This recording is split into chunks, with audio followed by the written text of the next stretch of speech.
Assalamu alaikum туғандар, қандайсыздар?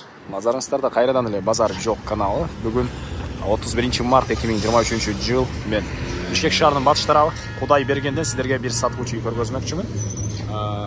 Негизинен үйүбүзгө Кудайберген базары жана Дордой Моторс базары жакын болуп атат. Бул жерден Дордой Моторс көргөнүп турат. Азыр мен турган жер Ден Сиопин жана Садыгалио көчөсүнүн кесишинде турам. Ушул жерден түндүктү карай бассаңыздар катардагы экинчи көчө Ачакосы көчөсүндө сатылуучу үй жайгашкан тугандар. Бул Садыгалио менен кирсеңиздер болот, же болбосо Патриция Лумум менен кирсеңиздер деле болот. Анан бул жерден шаардын бурчуна көптөгөн эле маршруттар менен бара аласыздар тугандар. Мынакей чоң Ден Сиопин көчөсү, балдар ойногон аянтчалар, мынакей Дордой Моторс, Кудайберген баары жакын. Анда эмесе мен сатылуучу үйгө карай жолладым. Сиздер лайктан басып, өздөрүңүздөр комментарийге жазып жана күн сайын Бишкек шаарынан чыгып болсо сатылуучу үйлөр, квартираларды көргүңүздөр келсе подписаться баскычын басып бериңиздер. Мынакей тугандар, келүү жолун түшүндүргөнчү бүгүнкү чыгыштагы сатылуучу үйгө да жетип келип калдым. Дарек Очаковский 109 даректе экен. Мынакей эң эле батыш чек арасы могул забор бүткөн жерден эң эле чыгыш чек арасы бул кошунан дарбазасына чейин болуп калат. Жалпысынан жерин аянты тугандар документинде 7 соток, кызыл кетебинде фактически 8 сотоктай бар дейт жери үйелери.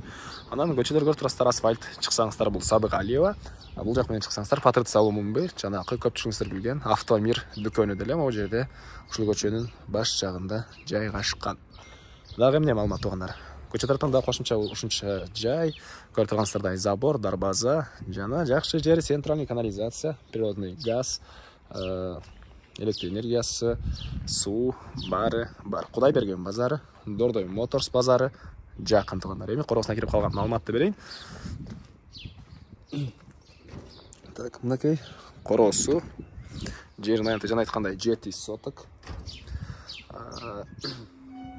Бул жана бир аз бактар жана жер жемшигинге бир аз жер.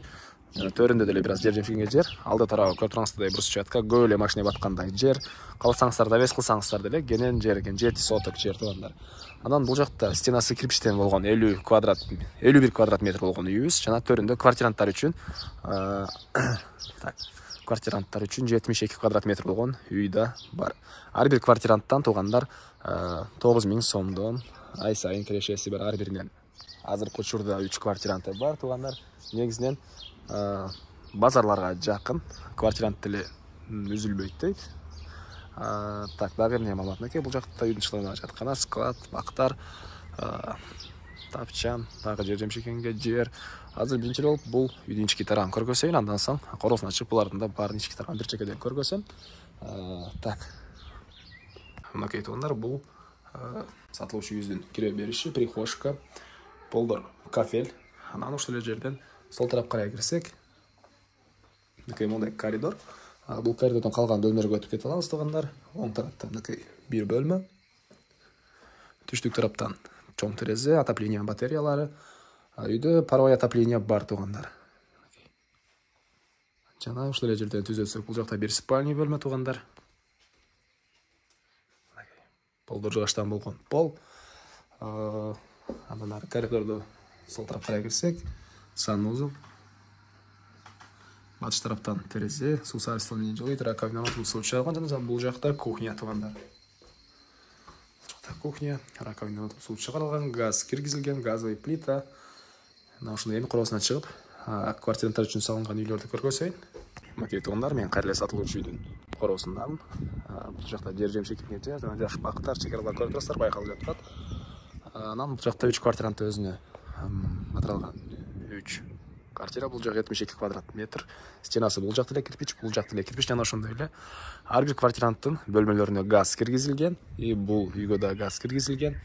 Бул жакта бир склад, отопление котел, мынакей бул бөлмөдө жайгаштыр. Анан квартиранттар үчүн салынган үйдүн алды тарабы мондай навес тугандар. Азыр ички тарабын көргөзөйүн. Бирөөсүнүн калгандарында квартиранттар бар болчу, бул жерде деле бар экен. Бирок уруксат бергенден азыр көргөзүп аткан учурум. Киргенде эле мондай кире бериш бир бөлмө, раковина орнотулуп, суу чыгарылган, газовый плита, газ киргизилген тугандар. Жана ошол эле жерден түз кирсеңиздер, бул жакта бир мондай бөлмөсү. Так, эми короосуна чыгып. Так, андан ары тугандар. Мынакей катарынан калган эшиктер, төрүндө чапкан мондай мал сарай, анан отопление котелы, газовый котел екен. Бул жерде жайгашкан туугандар. Ушул котел менен бул 72 квадрат метр болгон үйүбүз, 52 квадрат метр болгон үйүбүз жалпысынан жылыйт. Так, эмне маалымат калды айтылбаган туугандар? Айтылбаган эле баасы калды окшойт. Бул үйдүн баасы $55,000 сурап атыптыр үй ээлери. Анан дагы сүйлөшүү болот. Мен ээсинин номерин экранга эсител деп калтырам, звонок сүйлөшүп көрүңүздөр. Сүйлөшүү болот. Анан достор менен, группалар менен бул видеону бөлүшсөңүздөр, сиздер мага бул үй ээсине жана кимдир бир ушул сыяктуу үй издеген болсо, ошол адамга чоң жардам берген болсоңуздар. Негизинен Дордой Моторсто иштеген тааныштарыңыздар болсо бөлүшсөңүздөр, көп эсе ошол адамдарга, Дордой Моторс, Кудайбергенде иштегендерге, Ош базарында иштегендерге деле ыңгайлуу болуп калат. Бул үйдүн жайгашкан жери мына ушундай.